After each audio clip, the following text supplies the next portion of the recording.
What's cracking, everybody? XehrFelrose here, bringing you some Pokemon GO Battle League content. Today's video, we're taking a look at the Shared Skies update coming into GO Battle League on Saturday, June 1st at 1 p.m. Pacific. It's going to be 4 p.m. Eastern. We are here in the vacation, the Casa de Felrose, and I've got one of them behind me. She's trying to hide, but we know she's there. Anyway, we're going to be taking a look at this update. I'm going to go through all of the bits of the update and also kind of just go over my favorite pieces of the update. A couple Pokemon that I think are going to be kind of big players in the meta, or possibly more so than they were. Yeah, I know. You said I couldn't get you, but I got you. Uh-huh. So we're going to go ahead and look at this update. So as usual, it's going to rotate in. It's going to be June 1st is when the season starts, but something to remember is that the move updates that we're going to be getting, that we'll talk about shortly here, will not be rotating in until Monday, because there is a regional or two. I don't remember which ones there are this weekend, but there's some Play Pokemon regionals, and they don't want to change in the middle of the regional, so they're delaying the updates until Monday. So check us out on stream on Monday. We'll be here Monday, Wednesday, Friday, 6 p.m. Eastern, and occasionally on Saturdays at 1 p.m. Eastern. And we'll be checking out the new update on Monday as of the season beginning. So let's check out the update itself. We've got the usual end of season rewards resetting when the season begins. And then you're going to want to pop a star piece on Saturday before you open that battle screen. The Shared Skies schedule. We're going to be getting Great League and Ultra Premier in our first rotation. I'm all in on Great League, obviously, but Ultra Premier, I hate when they put the Ultra Specialty Cups in the beginning of the season, because I'm an Ultra League Especial connoisseur, whatever you want to call it, and I like to use them to climb, and it's not really easy to do because I can't really, like, you know, utilize it to climb when it's the beginning of the season. But anyway, we're going to get 2 weeks of Summer Cup, and then we're going to have the same Great League, Ultra League, Master League rotation, as well as the 3 all open leagues are going to be... She's pushing on my back. Oh, there we go. And so we're going to get all 3 leagues rotating around with the and then we're going to get the single leagues every week. It's just going to be the same things we've had for the last few seasons. We're also going to get Master Premier coming back again. And then we're going to get 2 weeks of Great League Remix yet again. Now, afterwards, we're going to get 1 week of the Great League Fantasy Cup, and then 2 weeks of the Great League Fossil Cup. And then, look at this. This is beautiful. Catch Cup is not by itself anymore. They finally listened to the feedback. Niantic, please never put Catch Cup by itself ever again. It's the most miserable week of GO Battle League, and honestly, Catch Cup needs to be fixed before they can bring it again anyway. But we're going to have all 3 leagues at the end of the season to wrap up. So you got all 3 leagues for 2 whole weeks at the end of the season in order to wrap up your climb. Looking forward to this. So we're going to get the GO Battle Week. So this is probably going to coincide with Worlds. And we're going to probably have... this. If I had to guess, it's probably Worlds, right? Because we get a GO Battle event usually when we get Worlds. And it'll be from Friday, August 16th to Tuesday, August 20th. So it's not so much a GO Battle week. It feels like more like an extended GO Battle weekend, but you'll get 20 sets per day for, what is it, 5 days? And that's 100 battles a day, trainers. And you're going to get 4 times Stardust from the win rewards, as well as the opportunity to get the wig from the end of the Legend set, where, you know, they're doing Lana from Alola, which is fine. And they actually put a bullet point to let you guys know that during this GO Battle Week, we will have more... they call it more variants, but it basically means they're removing the IV floor for everything that's not a legendary. So it could be any set of IVs in those. So the rewards have really not changed very much. Nothing really notable from last season to this season for any of these guaranteed encounters. I think I don't really know what they have changed, if anything at all here. Really seems mostly the same. Maybe Wingull got thrown in there, some extra, you know, a couple extra pairs of wings in here, but for the most part, nothing new. Same timed research pass, get some items, deal 500 wins, same old stuff. All right, now here's the thing I'm not so sure about. This looks like, I mean, I'm sure this is a great character. I didn't watch the anime itself, so I don't really know much about this character, but this has got to be one of the most boring poses I've ever seen in this game. I'm not gonna lie. Like, this is Niantic, come on now. I'm sure you could have at least given us the Z move or something. There could have been something else that could have been a little bit better looking, but I mean, I don't know. I'm very underwhelmed by this, but we're going to have some information on the cup. So Ultra Premier is basically anything in Ultra League that is not a Legendary, Mythical, or Ultra Beast. Same for Master League. Premier. Summer Cup, we're going to have normal, fire, water, grass, electric, and bug. And you can definitely bet that I will be putting out videos as we usually do for teams and looking over at the meta before they come out. The Great League Remix. I want to take a second on this because you can clearly see for Alligator, Dugong, Lowland Sandslash, Skarmory, Whiscash, Annihilate, my boy Skeletors was massacred yet again. But you can clearly see, like, this is a recently, remixed list. Like, this is from the previous season. Where the heck is Gligar? Does anybody want to tell me how on earth Medicham and Galarian Stunfisk somehow eked over Gligar? How all 20 of these things were somehow more used than Gligar? I don't see it, man. I feel like someone's got a hard on for Gligar, and they are avoiding putting it on this list. There's no way that it should have missed this list. Regardless, I know that it's taken from anyone at the ace rank and above as far as usage, but you cannot tell me that Gligar was not somehow in the top 20 above, Altaria and above. I don't know how it was possibly above Cresselia. Truthfully, like given that Cresselia is a legendary, I don't see it, man. But anyway, it's going to be... Remix is always a fun meta. Fantasy Cup Great League Edition. Turtonator. Get your Turtonators ready, because last time we had that cup, I hit Legend with Turtonator, and it was absolutely fantastic. So, highly recommend getting that ready if you don't have one already. Fossil Cup, another cup that I used to enjoy. It's Water, Rock, and Steel, and then now it's just going to be Whiscash or other waters and Skarmory. That's literally going to be the whole cup. So, we are... I'm going to get you. Keep pushing on my back. I'm going to get you. You little troublemaker. And then Catch Cup is going to be the same BS as it usually is, so it is what it is. So let's go and talk about these attack changes, because these are, the people wanted to get my live reaction to the Spark nerf, and honestly, I'm underwhelmed by the Spark nerf. Less damage? Okay. Lantern's still going to get used. What we needed to do was lower the energy of Spark. I think that would have been a little bit more beneficial. Maybe lower the damage and the energy, and then anything else that has Spark still, just give it something else. They did it with the magnets. Come on, hey. Stop it. That's enough. Baby.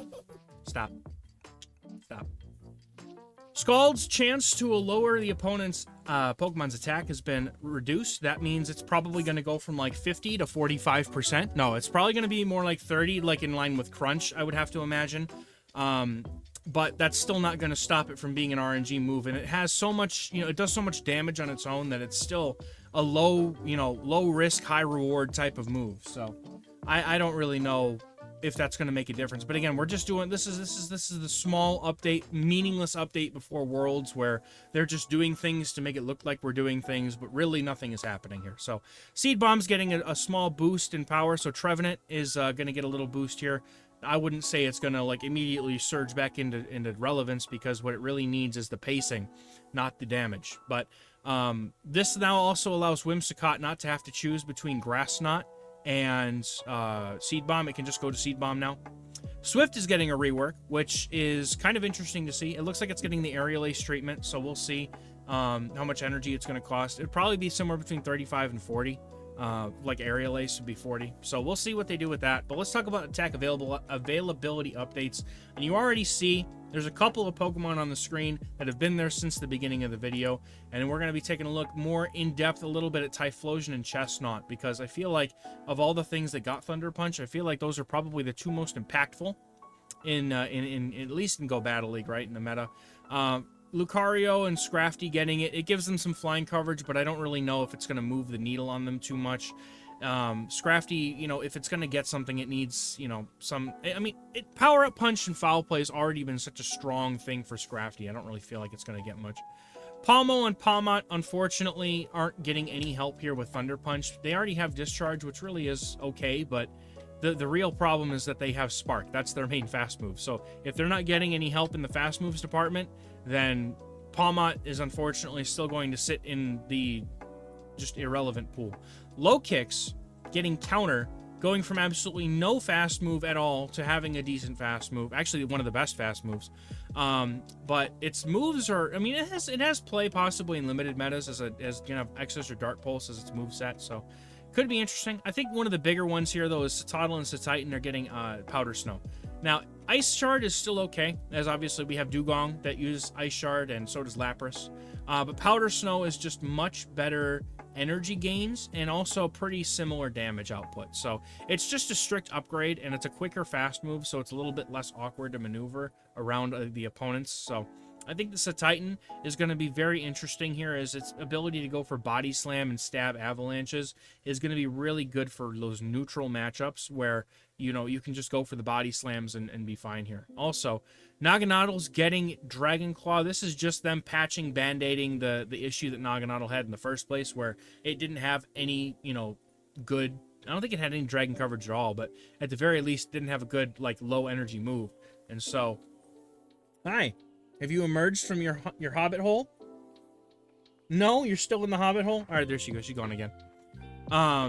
But having Dragon Claw at least gives it a cheaper move so that it's not forced to just go for nukes. Now, everything here, and I've looked into this, and this is why I'm not going to waste any time going over it. Everything on this list that got Swift, didn't care.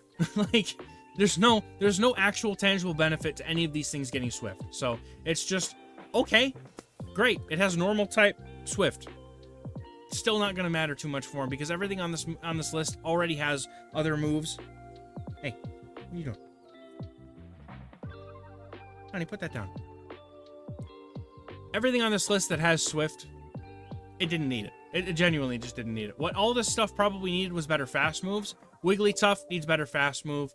Fairy Wind or something. Clefable already has Meteor Mash. It prefers that coverage already. Teddy Ursa's, you know, the Ursaluna, Ursaring, like they have, you know, like Ursaluna has Tackle, Ursaring has Shadow Claw. You know, Ursaring is probably the only thing that gets a tangible benefit from having Swift. You know, Ursaluna's already got a ton of charge moves and good coverage options. It just needs a good fast move like Shadow Claw. Would be great, but they won't do that because that's too good for the Master League. And then the final set of additions here is going to be Pharaoh, Salamence, Swoobat, and Swanna getting Fly. I feel like Pharaoh's already got Dropex, so Fly might not be a huge tick up for it, but Salamence getting Fly. That's stab flying damage. That's also a lower energy move, which makes it probably somewhat relevant in Master Premier now. Could be very interesting. We'll see. But that's going to be it for the move updates. So let's talk about let's go into PvPoke here and check out these three Pokemon here. I want to take a look at Sattitan. So what we've got here is I've got it pre-done with Ice Shard, and the other one's with Powder Snow. And I'm not using the rank 1 Sattitans because, let's be honest, most of us probably didn't go out and find rank 1s. I know I sure didn't. So we're just using default IVs, but let's take a look at the differences here in the ones. All these gains, the only thing you're going to drop is Pelipper, which you're probably not going to see very much in open, but look at this. Lickitung, Mantine, Whiscash, Wigglytuff. That's pretty good, in my opinion. In my humble amateur opinion, this is probably this is definitely a huge tick up for Sattitan. Satotl, I'm not going to go into because you need to have like a Hundo XL level 50 Satotl to use it in Great League, so we're just going to use Sattitan, but I can imagine that Satotl is probably going to be pretty close in its ticks up with getting Powder Snow. Take a look at the zeros. We're going to gain Charge Bug, Umbreon, Shadow Whiscash, and Wigglytuff, but we do lose to the Swampert, the Shadow Swampert, probably because that Earthquake plus a Hydro Cannon, if not just the Earthquake, probably just knocks us out. But, you know, going up to the 2s here, there are some pretty significant matchups that this thing gains, and I feel like in... You know, even like in Remix or something, right? Like, this thing could be very dangerous, right? We're losing in the 2 shields, you know, Dragonair and Victory Bell go for those fast move downs, but, you know, we're still gaining things like Lickitung. We gain Pelipper in the 2s. We gain Sableye, Swampert, Umbreon, some very meta-relevant things that Sattitan is picking up here in this Great League meta. Now, we could take a look at the Ultra League as well. I feel like it's probably going to do a lot worse in the Ultra League, if I'm being honest. And I'm not going to go into the Master League because this is not a Pokemon that most people are going to have their Hundos maxed out, because it has not been as available as you would hope it would be to be able to get that done. But let's take a look at the Ultra League at least. Check out the ones here. So we're gaining Cresselia and Swampert. We're losing the Shadow Swampert, but that's probably, once again, in the ones, this is most likely going to end up being something to do with Bates and Earthquake's Landing. But, you know, overall, it doesn't move the needle in Ultra League, which is kind of why I feel like it's probably going to be a better Great League upgrade. We'll take a look at the zeros here. We're gaining, and we're not losing anything here. All we're gaining here, we're getting Granbull, Gyarados, Alolan Ninetales with Powder Snow, not Charm. Steelix, and then Umbreon, right? So we're getting some good matchups here, but most of these are like fringe meta. Steelix and Alolan Ninetales were the only things that I would expect to see here in the Ultra League, at least in the Open Ultra League. Ultra League's a pretty hostile place for ice types, to be honest. But we get Golisopod, Granbull, and Alolan Muck in the 2s, and then XehrFelrose does end up beating out Sattitan in the 2s with this Powder Snow, whereas I believe the Ice Shard was probably just enough damage, because Ice Shard does do slightly more fast move damage, but it's very comparable. So that's going to be Sattitan. Let's take a look at my next pick here, which is going to be Chesnaught. So Chesnaught getting Thunder Punch.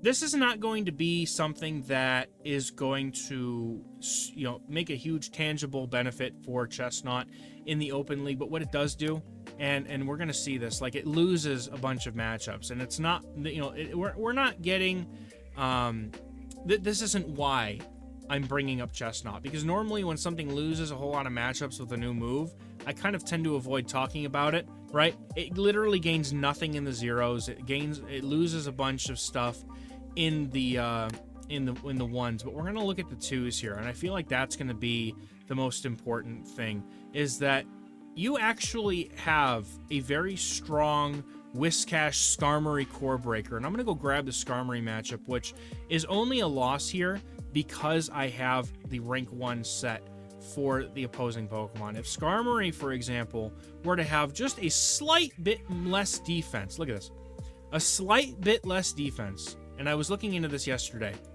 with my Patreon Discord, so if that's something you guys are interested in, getting all that insider information before it hits YouTube, early teams, a whole channel dedicated to what Pokemon you should have built for each cup prior to it even happening. You can check out links in the pinned comment description for that, as well as using the YouTube membership. Either way, you'll get access to the Discord server. But look at this now. In the 2s, you beat Skarmory because you are able to get to these Thunder Punches. Now, the reason why this is IV dependent is you saw that what we changed on Skarmory before was we changed the defense and the HP around. So if Skarmory is defensively weighted, it takes 40 damage from the Thunder Punches as opposed to 41.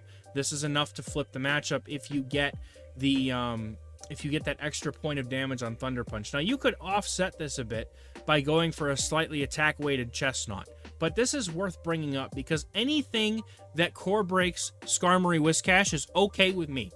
I am more than happy to see that. In the Ultra League, not going to do much. Chesnaught with Thunder Punch is not going to move the needle anywhere near the upward position for it. But we're going to talk about something that does get one hell of an upward needle, and that's going to be Typhlosion. Now, we're going to start, I'm going to go through every iteration of Typhlosion here in the Great League. In the Ultra League, it's not as impactful. So we're going to talk about Typhlosion in the Great League. And just a reminder, there is an upcoming Calm Day Classic where you can get your Typhlosions to get Blast Burn if you evolve it during that event. Especially if you have some Shadows, which is where we're going to end up here very shortly. So let's take a look at Typhlosion. This is going to be with the Incinerate, and that's actually going to be, it's okay, right? You get Mantine and Mandibuzz because you get that electric coverage. And remember, we're replacing Solar Beam. So, cheaper, quicker moves to get to, and Thunder Punch still does a fair amount of damage. Now, unfortunately, we lose the G-Fisk matchup, which is interesting that we need Solar Beam to win the G-Fisk matchup, but hey, I'm no expert on the G-Fisk matchup, I'll be honest. But I'm only going to look at the ones here because I feel like this might be the most important thing. We're going to actually take a look at, we're going to take a look at the Shadow version next. We'll just pop up Shadow, Typhlosion, Shadow, Incinerate, Typhlosion here. And then we're going to see that Shadow gains a lot more. And this is going to be one of those situations where I do believe that the Shadow version of Typhlosion is going to be far superior to the normal, whereas, like, we're talking about for Alligator, where sometimes the normal's better because it has the extra bulk. But Typhlosion with Shadow, the Shadow puts that extra damage up just enough for it to be able to take a lot of matchups that otherwise it couldn't before. In the ones, you're picking up both forms, or both movesets of Annihilate. You're picking up for Alligator, a water type, a hard counter to Typhlosion. You're also picking up Mantine, which is also huge, and Sableye. And we're going to a winning record here with Incinerate. Now, let's take a look at Shadow Claw. We're going to go back to the normal. We're going to pop on Shadow Claw here. because this is what I'm most excited about, is Shadow Claw Typhlosion, which is really interesting because you would normally think that because Incinerate is quite literally the best move in the game, you would think that that would go a lot better. But what I'm going to show you guys, the Shadow Claw gets things like Gligar with a successful bait. Still gets the G-Fisk. You can pop off Sableye. And this is normal Typhlosion. This is not Shadow. But we're going to take a look at Shadow here. And the reason why I like Shadow is because Shadow actually allows you to truly grab the Feraligatr matchup in the 1s and the 2s, and I think that's what's going to be the most impactful thing for it, because the Thunder Punch actually does just enough. Look at this. Look at this. Look at all the stuff that you get by running Typhlosion with Shadow Claw. I think that Shadow Claw, Shadow Typhlosion is going to be the biggest winner of this entire update. Look at all those wins. I'm excited. This genuinely excites me. So I'm going to have some fun running Typhlosion with Shadow Claw, I think. So I'm just going to leave it there, because who likes... Let me know in the comments if you got Typhlosion ready to go, because I'm having it day one. Again, Monday is when the move updates are going to be coming out, not Saturday. So just keep that in mind. If you're playing the new season before Monday, you're going to have the old move updates. So just keep that in mind. But anyway, that's going to do it for me for today's video, guys. Thank you so much. We'll look forward to seeing you guys in the stream on Monday, as well as a video about some teams that you can run in this new Great League meta here coming Monday. Thank you very much, guys. You have a good one. Catch you in the next one. Bye-bye.